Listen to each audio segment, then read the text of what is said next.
Assalamualaikum warahmatullahi wabarakatuh. Saya akan menjelaskan sedikit materi tentang hak atas kekayaan intelektual atau HAKI. Yang pertama, pengertian HAKI. HAKI adalah hak eksklusif yang diberikan suatu hukum atau peraturan kepada seseorang atau sekelompok orang atas karya ciptanya. HAKI atau hak atas kekayaan intelektual merupakan terjemahan dari Intellectual Property Right. Pengertian intellectual property right sendiri adalah pemahaman mengenai hak atas kekayaan yang timbul dari kemampuan intelektual manusia yang mempunyai hubungan dengan hak seseorang secara pribadi, yaitu hak asasi manusia. Pada intinya, HAKI adalah hak untuk menikmati secara ekonomis hasil dari suatu kreativitas intelektual. Selanjutnya, tujuan HAKI. Setiap hak yang digolongkan ke dalam HAKI harus mendapat kekuatan hukum atas karya atau ciptaannya. Untuk itu, diperlukan penerapan HAKI. Tujuan dari penerapan HAKI yaitu: yang pertama, antisipasi kemungkinan melanggar HAKI milik pihak lain. Yang kedua, meningkatkan daya kompetisi dan pangsa pasar dalam komersial kekayaan intelektual. Dan yang terakhir, dapat dijadikan sebagai bahan pertimbangan dalam penentuan strategi penelitian, usaha, dan industri di Indonesia. Ada beberapa prinsip hak kekayaan intelektual. Yang pertama, prinsip sosial. Prinsip sosial mengatur kepentingan manusia sebagai warga negara, sehingga hak yang telah diberikan oleh hukum atas suatu karya merupakan suatu kesatuan yang diberikan perlindungan berdasarkan keseimbangan antara kepentingan individu dan masyarakat atau lingkungan. Prinsip keadilan. Prinsip keadilan merupakan suatu hasil dari kemampuan intelektual, sehingga memiliki kekuasaan dalam penggunaan hak atas kekayaan intelektual terhadap karyanya. Yang ketiga, prinsip kebudayaan. Prinsip kebudayaan merupakan pengembangan dari ilmu pengetahuan, sastra, dan seni guna meningkatkan taraf kehidupan serta akan memberikan keuntungan bagi masyarakat, bangsa, dan negara. Yang terakhir, prinsip ekonomi. Dalam prinsip ekonomi, hak intelektual berasal dari kegiatan kreatif dari daya pikir manusia yang memiliki manfaat serta nilai ekonomi yang akan memberi keuntungan kepada pemilik hak cipta. Selanjutnya, macam-macam HAKI.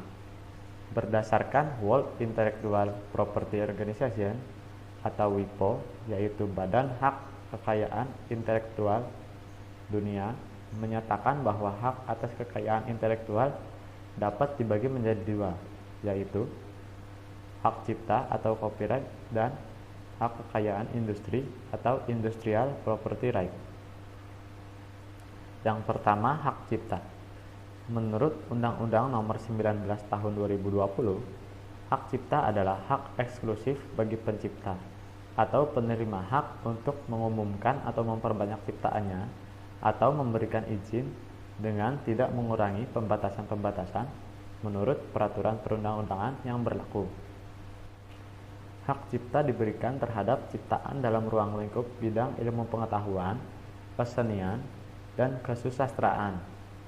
Hak cipta hanya diberikan secara eksklusif kepada pencipta, yaitu seseorang atau beberapa orang secara bersama-sama yang atas inspirasinya lahir suatu ciptaan berdasarkan pikiran, imajinasi, keterampilan, atau keahlian yang dituangkan dalam bentuk yang khas dan bersifat pribadi.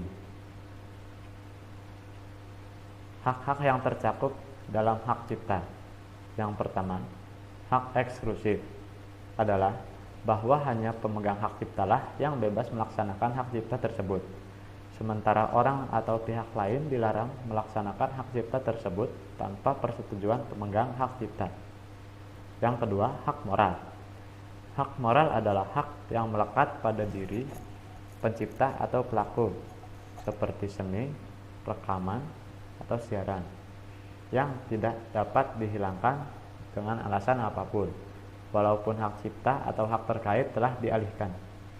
Yang ketiga, hak ekonomi. Hak ekonomi adalah hak untuk mendapatkan manfaat ekonomi atas ciptaannya. Berikutnya, hak kekayaan industri. Hak kekayaan industri atau industrial property right adalah hak yang mengatur segala sesuatu milik perindustrian, terutama yang mengatur pelindungan hukum.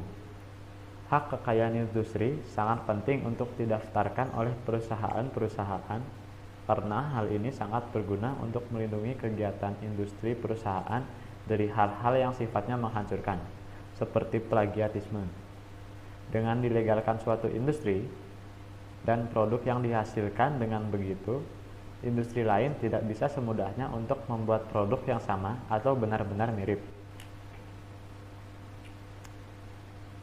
Hak kekayaan industri meliputi yang pertama, hak paten. Berdasarkan Undang-Undang Nomor 14 Tahun 2001, Pasal 1 Ayat 1, hak paten adalah hak eksklusif yang diberikan oleh negara kepada inventor atau hasil invensinya di bidang teknologi, yang untuk selama waktu tertentu melaksanakan sendiri invensinya tersebut atau memberikan persetujuan kepada pihak lain untuk melaksanakannya. Yang kedua, hak merek. Berdasarkan Undang-Undang Nomor 15 Tahun 2001, Pasal 1 Ayat 1, merek adalah tanda yang berupa gambar, nama, kata, huruf, angka, susunan warna, atau kombinasi dari unsur-unsur tersebut yang memiliki pembeda dan digunakan dalam kegiatan perdagangan barang atau jasa. Yang ketiga, rahasia dagang. Berdasarkan Undang-Undang Nomor 30 Tahun 2000 tentang rahasia dagang, bahwa rahasia dagang adalah informasi yang tidak diketahui oleh umum di bidang teknologi dan atau bisnis, mempunyai nilai ekonomi karena berguna dalam kegiatan usaha dan dijaga kerahasiaannya oleh pemilik rahasia dagang. Yang keempat, hak desain tata letak sirkuit terpadu. Berdasarkan Undang-Undang Nomor 32 Tahun 2000, Pasal 1 Ayat 1 tentang desain tata letak terpadu, bahwa sirkuit terpadu adalah suatu produk dalam bentuk jadi atau setengah jadi, yang di dalamnya terdapat berbagai elemen, dan sekurang-kurangnya satu dari elemen tersebut adalah elemen aktif, yang sebagian atau seluruhnya saling berkaitan serta dibentuk secara terpadu di dalam sebuah bahan semikonduktor yang dimaksud untuk menghasilkan fungsi elektronik. Yang kelima, hak desain industri. Berdasarkan Undang-Undang Nomor 31 Tahun 2000, Pasal 1 Ayat 1 tentang desain industri, bahwa desain industri adalah suatu kreasi tentang bentuk, konfigurasi, atau komposisi garis atau warna, atau garis dan warna, atau gabungan daripadanya yang berbentuk 3 dimensi atau 2 dimensi yang memberikan kesan estetis dan dapat diwujudkan dalam pola 3 dimensi atau 2 dimensi, serta dapat dipakai untuk menghasilkan suatu produk, barang, komoditas industri, atau kerajinan tangan. Yang keenam, hak indikasi geografis.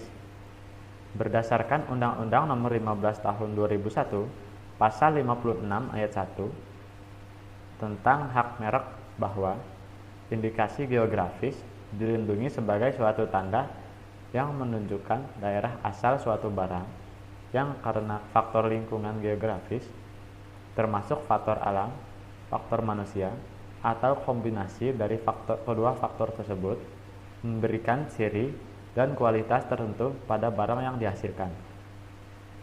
Dan yang terakhir adalah hak varietas tanaman.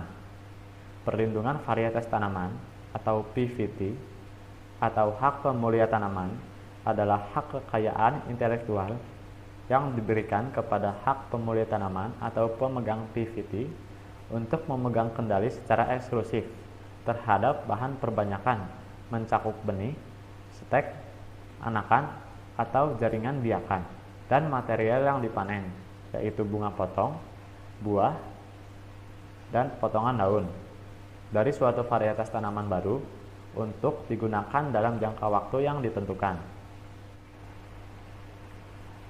Selanjutnya, peraturan haki di Indonesia. Pada tahun 1997, pemerintah merevisi kembali beberapa peraturan perundangan di bidang haki dengan mengundangkan yang pertama Undang-Undang Nomor 12 Tahun 1997 tentang perubahan atas Undang-Undang Nomor 7 Tahun 1987 tentang hak cipta. Nomor 2, Undang-Undang Nomor 13 Tahun 1997 tentang perubahan atas Undang-Undang Nomor 6 Tahun 1989 tentang paten. Dan yang ketiga, Undang-Undang Nomor 14 Tahun 1997 tentang perubahan atas Undang-Undang Nomor 19 Tahun 1992 tentang merek. Selain ketiga undang-undang tersebut, undang-undang yang menyangkut haki antara lain sebagai berikut. Yang pertama, Undang-Undang Nomor 19 Tahun 2002 tentang hak cipta. Berikutnya, Undang-Undang Nomor 14 Tahun 2001 tentang paten. Yang ketiga, Undang-Undang Nomor 15 Tahun 2000 tentang merek. Yang keempat, Undang-Undang Nomor 30 Tahun 2000 tentang rahasia dagang. Yang kelima, Undang-Undang Nomor 31 Tahun 2000 tentang desain industri. Yang keenam, Undang-Undang Nomor 32 Tahun 2000 tentang tata letak sirkuit terpadu. Dan yang terakhir, Undang-Undang Nomor 29 Tahun 2000 tentang perlindungan varietas tanaman. Sekian dari saya, semoga bermanfaat untuk kalian. Wassalamualaikum warahmatullahi wabarakatuh.